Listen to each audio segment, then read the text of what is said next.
Doctor CP Joshi साहब पधार चुके हैं।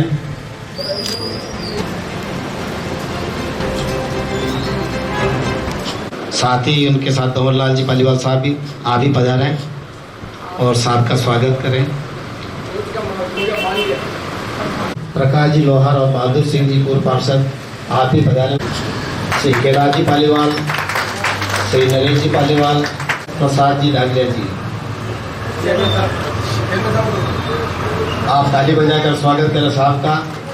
जी मोहन जी आप पधारे। मैं अपने गीत प्रस्तुत कर रहा हूँ। तो तेने कही जे पीड़ पराई जाने रे, वैष्णव जन तो जाने रे, पर दुखे उपकार करे तोहे, पर दुखे उपकार करे तोहे, मन अभिमानन आने रे, वैष्णव जन तो नवयुग के निर्माण में जुट जाए हम सब मिल करके, आओ हम खुशहाली बोले, आओ हम खुशहाली बोले, फिर से इसी जहान में जुट जाए हम सब मिल करके। नवयुग हो कुटीर उद्योग हमारे, हो कुटीर उद्योग हमारे, फिर से इसी जहान में जुट जाए हम सब मिल करके। पूर्ण आयोजन में उपस्थित राजस्थान विधानसभा के माननीय अध्यक्ष और नाथद्वारा के हमारे स्थानीय विधायक माननीय डॉक्टर सीपी जोशी साहब का भावभरा हार्दिक स्वागत और अभिनंदन हम सभी यहाँ पर करते हैं। मैं निवेदन करूँगा एक बार जोरदार तालियां बजाकर माननीय विधानसभा अध्यक्ष महोदय का स्वागत करें, अभिनंदन करें। ऐसा प्रकल्प इतना बड़ा हो कि आगे आने वाले समय में आप हम सभी के बीच में आएगा।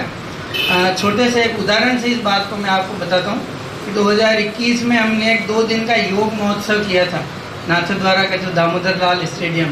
मुझे लगता है कि सर अब इस खादी के छोटे से कार्यक्रम में आए हैं तो उनका आना ही अपने आप में एक नई शुरुआत का परिचय है। द्योतक है, आप पधारे इस छोटे से कार्यक्रम में, इस छोटे से निवेदन पर बहुत बहुत धन्यवाद, साधुवाद। अब मैं हमारे माननीय विधानसभा अध्यक्ष महोदय जी से निवेदन करूँ कि आप हैं जो मैं आशीर्वाद प्रदान करें। साहब, वाइस चेयरमैन साहब, पार्षद, अन्य अतिथिगण, घनश्याम जी उनके साथ आए सदस्य, खादी ग्रामोद्योग के, और मैं इनके संपर्क में इसलिए नहीं आया कि घनश्याम जी बैठे हुए हैं। एक प्रकल्प लिया था गायत्री परिवार ने बनास नदी को साफ करने का, तब मुझे पहली बार गायत्री परिवार के कार्यक्रम में कुंभलगढ़ में जाने का मौका मिला। एक स्पीकर की कॉन्फ्रेंस थी, जब मैं वहाँ गया तब मुझे कहा, मन में था कि मैं हरिद्वार जाऊँगा और गायत्री परिवार के स्थान को देख के आऊँगा। मैं पंडित श्री राम जी के बारे में पढ़ता रहा और मुझे सौभाग्य मिला कि मैं वहाँ पर गया और वहाँ पर जो भी डॉक्टर साहब हैं वो भी वहाँ उपस्थित थे। तब मैंने पूरे उस कैंपस को देखा तो मेरा एक व्यक्ति कैसे लोगों के जीवन को परिवर्तन कर सकता है, ये काम पंडित श्री राम जी ने गायत्री परिवार के माध्यम से उस समय शुरू किया। आज बड़े पैमाने पर पूरे देश में एक कार्यक्रम चल रहा है और देश में नहीं, अब डॉक्टर साहब तो विदेशों में भी इस कार्यक्रम को बहुत बड़े पैमाने पर ले जाकर काम कर रहे हैं। लोगों के जीवन में परिवर्तन करने के लिए एक व्यक्ति कोई निर्णय करे और उसका मूर्त रूप ले, ये अब चीज सामने एक अलग रास्ता पकड़ा। लोकतंत्र में भी चुनाव लड़के नेता बन सकते थे, उन्होंने उसको निर्णय नहीं किया। उनके संजम नहीं बनना चाहते, पर मैं समाज को परिवर्तन करने का काम गायत्री परिवार के माध्यम से करना चाहता हूँ। मैं हिमांशु मेरे कांटेक्ट में आए तो मुझे अच्छा लगा कि इनमें एनर्जी है और जो हम काम कर पाए इसमें बड़ा संघर्ष है। प्रमोट करता हूँ, एक प्रकल्प को करने में कितनी कठिनाई आती है उसकी कहानी कोई लिखेगा तो हिमांशु लिखेगा कि भाई किस तरह था और आदमी में जो काम कर रहा है उसके प्रति हमें समर्पण होना चाहिए। तो मैं बहुत खुशी है कि हिमांशु ने एक बहुत लंबा रास्ता पकड़ा और इतनी बार जयपुर, दिल्ली, नेता, सरकार, खादी बोर्ड, क्या क्या बोर्ड सबका इन्होंने किया। मैडम बेटी राज्य का में कितनी तकलीफ आई, पर इन्होंने अब बनास नदी जैसे रास्ता बदलते हैं जैसे रास्ता बदलते रहे लेकिन लक्ष्य को नहीं छोड़ा है इन्होंने। कभी ये आज नहीं हो सकता तो इससे होगा, इससे होगा तो इससे नहीं होगा। आगे भी इन्होंने आगे अपना प्रोग्राम बना रखा है, पर वो आपसे अपेक्षा है कि जो मैं माताएं बहनें हैं वो इस बात को समझें कि जब तक घर में 2 पैसे की आमदनी नहीं होगी तब तक लोकतंत्र का कोई मतलब नहीं है। हर एक के मन में कल्पना होनी चाहिए हमारा परिवार आगे बढ़े, हमारे परिवार में खुशियाँ आएँ, हमारे परिवार का बच्चा बच्ची पढ़ लिख कर आगे बढ़े।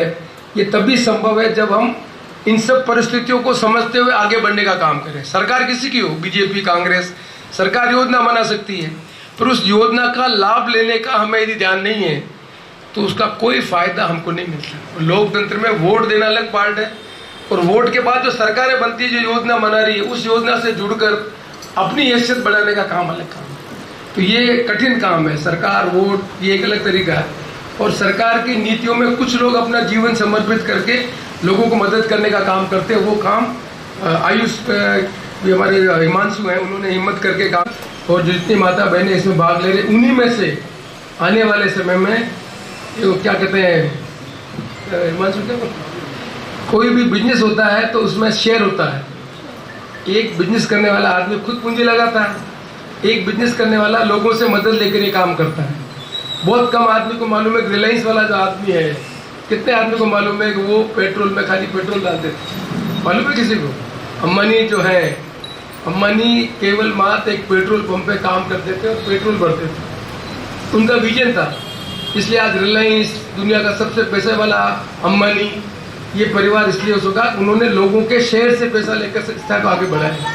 मैं ईमानदारी से कहूँगा जो हमारी परिवार के लोग जो आ रहे हैं उनको जो कंपनी बने उसका कभी किसी ने सोचा ही नहीं मोबाइल होंगे, कि मैं हर बार कहता हूँ मोबाइल में सारे गुण है। मोबाइल सारे के माँ बाप पढ़े लिखे नहीं थे, उनके बच्चों पे क्या गुजर रही, वो कैसे पढ़ाई कर रहे हैं अब जाके। एक क्लास में 2 तरह के बच्चे पढ़ रहे हैं, एक बच्चे जिनके माँ बाप पढ़े लिखे थे और एक बच्चे जिनके माँ बाप पढ़े लिखे नहीं थे। माँ उसको बच्चे को पढ़ने के लिए भेज रही है, 2 साल तक मदद नहीं की उसकी, कोई पढ़े लिखे थे ही नहीं। अब वो 2 तरह के बच्चे कैसे आगे जाके पढ़े करेंगे, तो ज़्यादा संभावना गरीब का परिवार का और गरीब हो जाए। इसलिए ये कठिनाई नहीं आए, उसके लिए ज़रूरी है कि हम बच्चों को पढ़ाएं, जिससे उनका परिवार आगे जाकर वो जो चुनौतियां आने वाली आगे वाले उनका मुकाबला ठीक ढंग से कर सके। तो उनका रथ भी यही रुका था। तो सियाड़ का ऐतिहासिक महत्व है, तो शायद कोई इस मिट्टी में, इस जगह में कोई ऐसी ताकत है जिस ताकत के कारण परिस्थितियाँ ऐसी बनी, प्रकल्प इनके मन में था, प्रकल्प साकार जो रूप ले रहा है वो सियाड़ में ले रहा है। उसके लिए भी मैं हिमांशु और आप सबको बहुत बहुत धन्यवाद देता हूँ, और आशा करता हूँ कि आप सब इसमें कठिनाई भी आएगी, तकलीफ भी आएगी, लेकिन हिम्मत रखें, हौसला रखें, इस प्रकल्प का लाभ आपके परिवार को मिलेगा। इन्हीं सब शब्दों के साथ मैडम आपको बहुत बहुत धन्यवाद देता हूँ। बहुत बहुत धन्यवाद। धन्यवाद। इस संस्था के छोटे कार्यक्रम में आपने अपने व्यस्त समय में जो समय निकाल कर हमें दिया, उसके लिए हम संस्था रोजगार के लिए जो बीड़ा उठाया है, हम इनकी हिम्मत नहीं टूटने देंगे। आपके आशीर्वाद, आपके सहयोग से और इनकी हिम्मत से हम खादी